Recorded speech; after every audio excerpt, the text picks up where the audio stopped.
Host کر رہا ہے، اس لیے پاکستان کا وہاں پہ ہونا بڑا ضروری ہے۔ کچھ لوگ یہ امید کر رہے تھے کہ یہ اسلام آباد میں ہوگا اور یہ ساری جو فائنل سرمنی وغیرہ ہے اسلام آباد کے اندر سائن ہوگی، لیکن فار سم ریزن فیصلہ یہ کیا گیا کہ اس کو سوئٹزرلینڈ میں سائن وغیرہ کیا جائے گا۔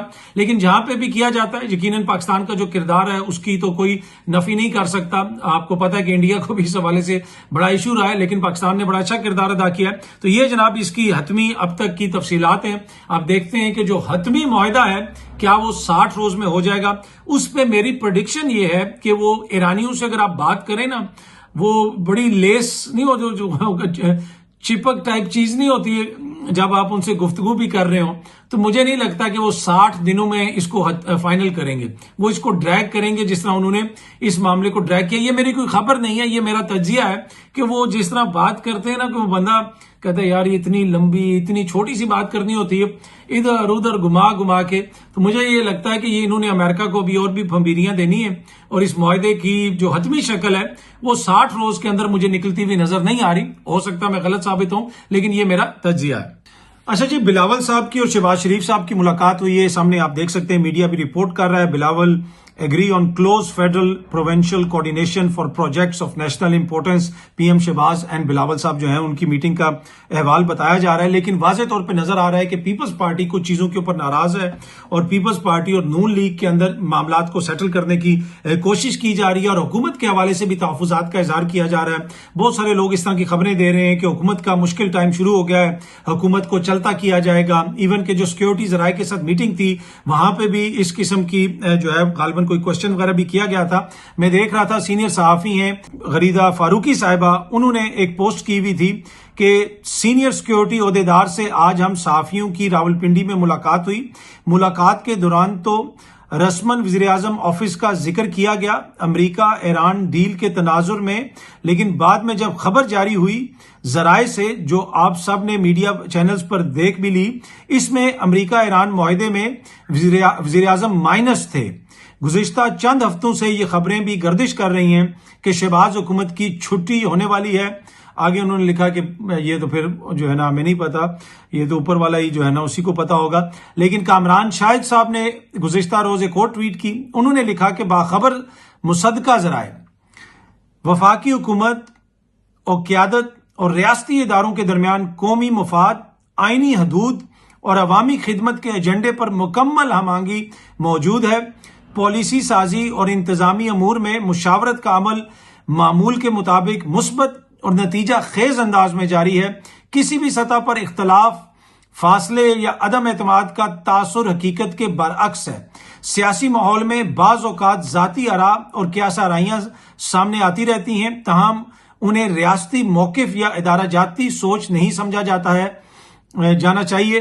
حکومت اور ادارے ملک کے استحکام، معاشی بحالی اور عوامی ریلیف کے لیے یکسو، مربوط اور ذمہ دارانہ انداز میں آگے بڑھ رہے ہیں جناب۔ تو وہ یہ کہہ رہے ہیں کہ جی کسی قسم کا کوئی اختلاف نہیں ہے، بالکل جو ہے وہ سب کچھ ایک پیج پہ اس طرح کی جو خبریں ہیں ان میں کوئی اختلاف نہیں ہے۔ اب اختلاف کس بات پہ ہوگا؟ ٹو بی آنیسٹ میرے خیال میں جو کچھ بھی ہے آپ کو کہیں پہ اختلاف نظر تو نہیں آتا، کسی جگہ پہ بھی ہو، حکومت جدھر کریڈٹ ڈیو ہے جیسا بھی ہے، حکومت ہر جگہ پہ کریڈٹ بھی دیتی ہے، ہر چیز کے اندر آپ کو ون پیج بھی نظر آتا ہے۔ وزیر دفاع خود کہتے ہیں کہ ہائیبریڈ سسٹم ہے، مل جل کے سب کچھ چلایا جا رہا ہے، تو پھر اختلاف کس چیز کے اوپر ہوگا؟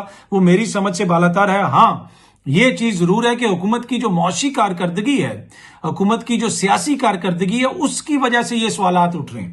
یہ سوالات کوئی اختلافات کی وجہ سے نہیں اٹھ رہے۔ آج شہباز شریف صاحب کی حکومت کوئی اختلافات کی وجہ سے نہیں بیٹھی ہوئی ہے۔ وہ کیوں بیٹھی ہوئی ہے؟ سب کو پتا ہے کہ ایک پیج ہے، کسی قسم کا کوئی مسئلہ نہیں ہے۔ تو سوال یہ اس لیے اٹھ رہے ہیں کہ جو حکومت کو ڈیلیور کرنا تھا وہ حکومت اس طرح ڈیلیور نہیں کر سکی، نہ سیاسی طور پہ نہ معاشی طور پہ۔ آج اتنے سالوں کے بعد بھی آپ وفاق میں حکومت میں ہیں، لیکن اس کے باوجود گلگت بلتستان میں پی ٹی آئی کو نہ سمبل دیا گیا۔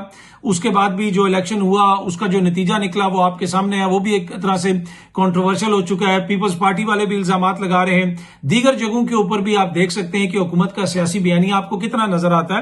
تو یہ کوئی اختلافات کا مسئلہ نہیں ہے، یہ ایک طرح سے مسئلہ ہے ڈیلیور نہ کرنے کا۔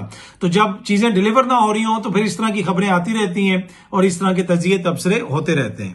اچھا جی، ایک خبر میں شیئر کرنا چاہتا ہوں، بڑی امپورٹنٹ خبر ہے. اگر اس کو کوئی حکومتی اہلکار سن رہا ہے، دیکھ رہا ہے، تو وہ ضرور اس کے اوپر اگر کچھ کر سکتا ہے تو ضرور کرے. ایمل ولی خان صاحب نے یہ ٹویٹ کیا ہوا تھا گزشتہ روز، جس میں انہوں نے لکھا ہوا تھا کہ عمران نامی ایک لور دیر کا تیمارگرہ کا ریزیڈنٹ ہے، جو پچھلے 17 سال سے عمان کی کسی جیل میں ہے، اور اس کا معاملہ بھی کلیئر وغیرہ ہو چکا ہے، لیکن ابھی بھی وہ بیہائنڈ بارز ہے ان اسماعیل جیل. اور انہوں نے لکھا کہ a video shared by our journalist friend Shabbir from Buner highlights the pain and anguish of his elderly parents. تو وہ یہ کہہ رہے ہیں کہ جناب یہ معاملہ حکومت کو دیکھنے کی ضرورت ہے، اور اس میں انہوں نے فورن آفس کو بھی ٹیگ کیا ہے، اور عمان میں جو پاکستان کی ایمبیسی ہے اس کو بھی ٹیگ کیا. اگر کوئی دیکھ رہا ہے، سن رہا ہے، یہ ایک پاکستانی شہری ہے، مشکل میں ہے، عمان میں پھنسا ہوا ہے، اگر حکومت اس حوالے سے کچھ کر سکتی ہے تو پلیز ضرور کیجئے. اس کے جو بزرگ پیرنٹس ہیں وہ اس کا انتظار کر رہے ہیں، اور کہا یہ جا رہا ہے کہ مبینہ طور پہ پچھلے 17 سال سے وہ بندہ عمان کی جیل میں ہے. اپنے ملک کے جو شہری ہوتے ہیں، حکومتیں ہی ان کا خیال رکھتی ہیں. ہر شہری جو ہے وہ حکومتوں کے لیے امپورٹنٹ ہوتا ہے، اور اس کی ایک مثال ہم نے دیکھا کہ جس طریقے سے سی سی ڈی نے آسٹریلوی نیشنل اس بچی کو مارا، اور اس کے بعد آسٹریلیا کا وزیر اعظم اس پہ بولا. ویسے پاکستان کے اندر کیا کچھ ہوتا رہتا ہے، کتنی دفعہ ہماری قیادت اس کے اوپر بولتی ہے، لیکن یہ ایک بڑا امپورٹنٹ میسج ہے. دیکھیں، جو ریاستیں ہوتی ہیں ان کے اندر جو سب سے امپورٹنٹ چیز ہوتی ہے وہ وہاں کے لوگ ہوتے ہیں، جمہور ہوتا ہے، وہاں کی آبادی ہوتی ہے، وہاں کی پاپولیشن ہوتی ہے. اور عمران خان صاحب کے دور کے اندر آپ کو یاد ہوگا کہ جب وہ نیشنل سیکیورٹی پالیسی بنی تھی، اور اس میں یہ باقاعدہ طور پہ لکھا ہوا تھا کہ نیشنل سیکیورٹی جو ہے وہ آبادی کے ساتھ اس کو جوڑا گیا تھا، یعنی جو عام بندے کی ویل بینگ ہے وہ نیشنل سیکیورٹی کا ایک امپورٹنٹ ایشو ہے، قومی سلامتی کا ایک مسئلہ ہے. بندے کی، عام بندے کی اگر زندگی بہتر ہوگی، اس کے جو ویل بینگ ہے اگر وہ اس کا خیال رکھا جائے گا تو اس سے جو قومی سلامتی ہے وہ مضبوط ہوگی. تو یہ ایک بڑی امپورٹنٹ چیز ہے. پاکستان کا جو ہر شہری ہے وہ پاکستان کی ریاست کے لیے یقیناً امپورٹنٹ ہوگا ہے. تو اسی وجہ سے ہم بھی یہ کہہ رہے ہیں کہ جو ایمل ولی خان صاحب نے چیز شیئر کی ہے اس کے اوپر دیکھا جائے، اس کو حل کرنے کی کوشش کی جائے اگر اس کو حل کیا جا سکتا ہے. ویسے ایک اور جو انٹرسٹنگ چیز ہے کہ عمران خان صاحب کے دور حکومت میں غالباً پہلی دفعہ جو قومی سلامتی ہے اس کو عام بندے کی ویلفیئر کے ساتھ جوڑا گیا تھا، کہ وہ عام بندے کا اگر آپ خیال رکھیں گے تو اس کا مطلب ہے کہ آپ ملک کی قومی سلامتی کا خیال رکھ رہے ہیں. تو وہ جو ایجنڈا تھا نا ایک عمران خان کا کہ عام بندے کی زندگی کو بہتر کرنا ہے، جس طریقے سے صحت کارڈ دیا گیا، جس طریقے سے دیگر منصوبے تھے، وہی سپورٹ آج بھی آپ کو نظر آتی ہے. بہت سارے لوگ کہتے ہیں جی وہ بیانیاں بک جاتا ہے، آپ سوشل میڈیا پہ کچھ بھی جھوٹ بول دیں تو جھوٹ بک جاتا ہے. میں نے پہلے بھی یہ چیز آپ سے شیئر کی تھی کہ دنیا میں اس سے بڑا کوئی جھوٹ نہیں ہے کہ جھوٹ بکتا ہے. جھوٹ کبھی بھی نہیں بکتا. جھوٹ کبھی چھلانگیں مارتا ہے تھوڑی دیر کے لیے ادھر ادھر، اس کے بعد وہ ضائع ہو جاتا ہے. جب آپ ڈیلیور کرتے ہیں، جب آپ کچھ کر کے دکھاتے ہیں تو تب لوگوں کو سمجھ آتی ہے کہ اصل معاملہ کیا ہے. تو عمران خان کے دور میں جو عام بندے کی ویل بینگ تھی اس کو بڑا سامنے رکھا جاتا تھا، اور عام بندے نے یہ میسج اپنے پاس ایک طرح سے محفوظ کر لی. وہ کہتے ہیں سیو ایز کر لیا، انہوں نے سیو کر کے رکھ لیا ہے کہ جی جب وہ دور تھا ہمارے پاس صحت کارڈ بھی تھا، عام بندے کی بات کی جاتی تھی، جدھر جاتے تھے عام بندے کو امپورٹنس دی جاتی تھی. تو وہ چیز ابھی تک جو ہے میرے خیال میں لوگوں کے ذہنوں میں ہے. موجودہ جو سسٹم ہے، جو موجودہ حکومت ہے، بڑی ان کی کامیابیاں ہیں، لیکن یہ اتنے بڑے بڑے لیول کی باتیں کرتے ہیں کہ یہ عام بندے کے ساتھ ریلیٹ ہی نہیں کر سکتے. اب ہو سکتا ہے آپ کہیں کہ بھائی تم کیا کہہ رہے ہو، ریلیٹ کیوں نہیں کر سکتے؟ آپ اندازہ لگا لیں گزشتہ 4 سالوں کے دوران کیا آپ کو لگتا ہے سوشل میڈیا کو دیکھ کے، دیگر اسٹریٹ کے اوپر واک کر کے، لوگوں سے بات کر کے، کہ موجودہ حکمران عام بندے سے ریلیٹ کر سکیں؟ کیوں نہیں کر سکے؟ یہ کوشچن ان کو خود بھی اپنے آپ سے کرنا چاہیے. اچھا جی، راولہ کوٹ کے حوالے سے گزشتہ روز جنگ نیوز یہ رپورٹ کر رہا تھا کہ راولہ کوٹ میں عوامی ایکشن کمیٹی کے مظاہرین نے اسلام آباد پولیس کے اہلکار کی ٹانگیں توڑ دی، اور انہوں نے کہا جی وہ اہلکار کوئی وہاں سے واپس آ رہا تھا، اس کا کارڈ وغیرہ دیکھ کے اس کے اوپر تشدد کیا گیا ہے. تو باقی ادھر کیا ہو رہا ہے وہ کوئی زیادہ میڈیا رپورٹ نہیں کر رہا ہے. اسی طرح کی کوئی ایک آدھی خبر باہر آ جاتی ہے، باقی کوئی زیادہ خبریں نہیں آ رہی. باقی کسی کو کوئی یہ رائٹ حاصل نہیں ہے کہ آپ قانون کو ہاتھ میں لیں، پولیس والوں پہ تشدد کریں یا سیکیورٹی فورسز کے اوپر پتھراؤ کریں. کسی کو بھی آئین اور قانون کو توڑنے کی اجازت نہیں ہونی چاہیے. آپ آئین اور قانون کے مطابق اپنا پرامن احتجاج کریں، اور جو پرامن احتجاج ہے وہ لوگوں کا رائٹ ہے، ان کے پاس یہ رائٹ ہونا چاہیے. اور اسی طریقے سے پھر جو میڈیا ہے اس کا بھی یہ فرض ہے کہ وہ سارا پھر جا کے رپورٹ کرے نا. ایک آدھی چیز وہ بیچ میں سے رپورٹ کر دیتے ہیں، باقی ادھر کوئی جا کے اس طرح رپورٹ نہیں کرتا کہ کیا سچویشن ہے. کبھی میڈیا والے کہتے ہیں جی وہ ہڑتال ناکام ہو گئی، کبھی کہتے ہیں جی وہ ہڑتال کی وجہ سے چولہے ٹھنڈے ہو گئے، تو کوئی سمجھ نہیں آتی کہ وہ ادھر ہو رہا کیا ہے۔ پر اینی وے شاید بزی ہیں میڈیا والے، اس لیے ادھر جا نہیں سکتے، تو ادھر سے بیٹھ کے خبریں جو ان کے پاس آتی ہیں وہ شیئر کر دیتے ہیں۔ لیکن اس مسئلے کو بہتر طریقے سے حل کرنے کی ضرورت ہے اور سیاسی طریقے سے حل کرنے کی ضرورت ہے۔ اچھا، ایک نیا قانون لے کے آ رہی ہے حکومت، جو نجی جائیداد مالکان ہیں وہ ٹیلی کام انفراسٹرکچر کے لیے جگہ دینے کے پابند ہوں گے۔ یعنی کوئی بھی ٹیلی کام کمپنی آ جائے، وہ کہے کہ جی آپ کے گھر کے اوپر ہم نے کھمبا لگانا ہے، تو آپ اس کو انکار نہیں کر سکتے۔ اس کا ایک پروسیجر ہے کہ جی وہ پہلے یہ کریں گے، وہ کریں گے۔ اگر آپ انکار کریں گے آپ کو 5 کروڑ روپے تک جرمانہ ہو سکتا ہے۔ بھائی زمین جائیداد عام بندے کی ہے، تو ٹیلی کام کمپنی کو وہ کیوں دے دے؟ یہ سامنے آپ دیکھ سکتے ہیں، جنگ نیوز بھی اس کو رپورٹ کر رہا ہے، میڈیا کے اوپر بھی کافی اس پہ ڈسکشن ہوئی ہے۔ بھائی کیا عام بندے کا کوئی رائٹ نہیں ہے؟ کوئی بھی کمپنی آئے گی، وہ کہے گی بھائی تمہارے گھر میں، تمہاری زمین میں ہم نے یہ لگانا ہے، وہ انفراسٹرکچر لگانا ہے، فائبر آپٹک کیبل لے کے جانی ہے۔ بھائی کیوں؟ اس کی زمین ہے، آپ اس سے اجازت لیں، اس کو پیسے دیں، اگر وہ مانتا ہے تو ٹھیک ہے، نہیں مانتا کوئی اور انتظام کریں۔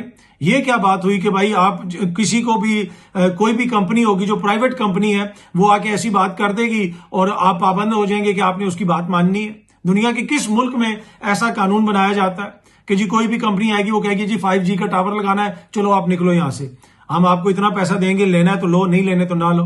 یہ تو کوئی طریقہ کار نہیں ہے، اس کو کوئی بہتر طریقے سے اس کا حل نکلنا چاہیے۔ باقی ٹیلی کام کا جو انفراسٹرکچر ہے اس میں بہتری لانے کی ضرورت ہے، اس کو بہتر کرنے کی ضرورت ہے، وہ اس میں نو ڈینائنگ دا فیکٹ۔ لیکن اس قسم کا قانون کم از کم ایک جمہوریت میں میرا نہیں خیال کہ کوئی جمہوری سوچ رکھنے والی جماعت پاس کر سکتی ہے، بلکہ پیش بھی کر سکتی ہے۔ ان لوگوں نے تو پیش بھی کر دیا، اور کچھ خبریں ایسی ہیں کہ غالباً یہ قومی اسمبلی سے آ کے اب سینٹ میں پہنچا ہوا یہ بل، تو اب دیکھتے ہیں جناب آگے اس کا کیا ہوتا ہے۔ اچھا جی، آخر میں خبر شیئر کرنی ہے خواجہ آصف صاحب کا جو ضمیر کا بوجھ ہے اس کے حوالے سے۔ اسد کیسر صاحب نے کہا کہ خواجہ آصف بتائیں کیا 8 فروری 2024 کا الیکشن ان کے ضمیر پر بوجھ نہیں؟ پچھلے دنوں، جو پچھلے ایک آدھے دن پہلے خواجہ صاحب نے کہا تھا کہ میرے ضمیر پہ بوجھ ہے، اس زمانے میں جو قانون سازی ہوتی تھی وہاں پہ ISI کے افسران ہوتے تھے اور یہ اور وہ، تو میں وہ بوجھ اتارنا چاہتا ہوں۔